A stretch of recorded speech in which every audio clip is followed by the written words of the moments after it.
Demi dana 2,6 triliun, Presiden Prabowo tega bangsa Indonesia jadi kelinci percobaan. Bangsa ini akan menjadi kelinci percobaan. Mungkin Anda atau saya yang akan diuji coba suntik vaksin TBC. Hanya demi 2,6 triliun dari Bill Gates, mungkin Anda atau saya yang akan menjadi kelinci percobaan uji coba suntik vaksin TBC.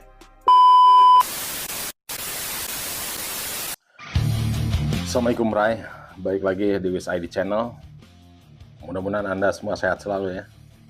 Mungkin Anda sudah tahu baru-baru ini Bill Gates mengunjungi Indonesia ya, atas lobi-lobi Presiden Prabowo.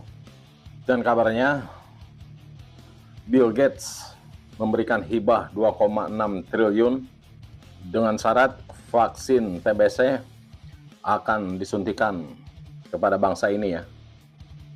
Justru kita khawatir karena vaksin TBC ini uji klinisnya baru mencapai tahap 3, dan kita khawatir juga vaksin TBC ini akan dipaksakan ya, wajib disuntikan kepada bangsa ini, mengingat waktu zaman corona ya, COVID-19, beberapa vaksin wajib disuntikan kepada kita semua ya, selaku sebagai warga negara.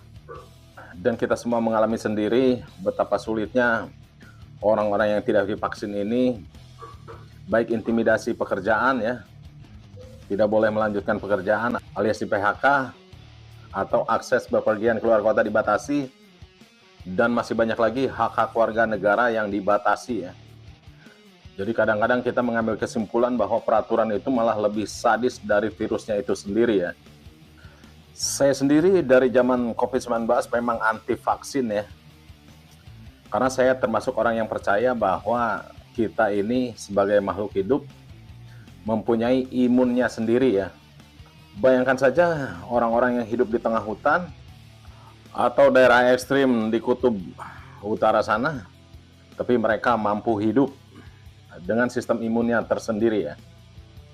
Sejumlah 2,6 triliun pemerintah ini diiming-imingi dana hibah sebesar itu ya oleh Bill Gates dengan satu syarat, bangsa ini mau diuji disuntik vaksin TBC. Mengenai kepentingan vaksin ini, selain isu konspirasi, juga disinyalir ada kepentingan bisnis. Karena saya sendiri yakin 2,6 triliun itu tidak akan dihibahkan secara cuma-cuma ya, jika ujung-ujungnya Bill Gates ini tidak punya kepentingan atau keuntungan terhadap dirinya sendiri ya, atau pihaknya. Sedikit cerita, saudara saya ketika di zaman COVID-19, ia tidak boleh meneruskan pekerjaannya alias di PHK jika tidak disuntik vaksin di perusahaannya, di tempat ia kerja ya. Namun karena saudara saya ini, sebut saja inisialnya ANG ya, karena ia bersikap sama seperti saya bahwa ia anti vaksin dan ia lebih memilih keluar dari pekerjaannya ya, lebih baik di PHK daripada harus disuntik vaksin. Dan alhamdulillahnya saya sendiri termasuk orang yang tidak disuntik vaksin masih sehat-sehat selalu ya.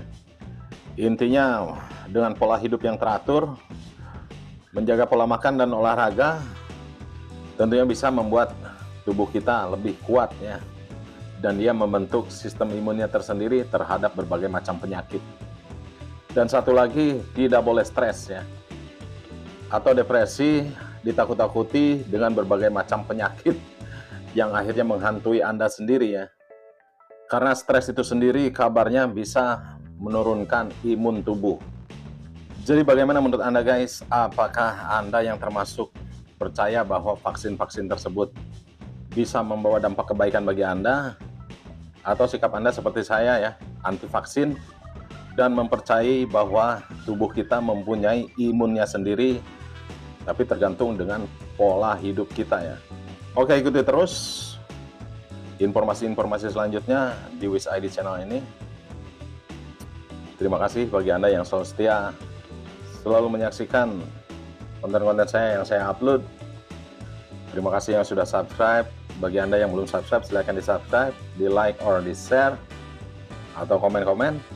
WIS-ID pamit. Assalamualaikum warahmatullahi wabarakatuh. merdeka!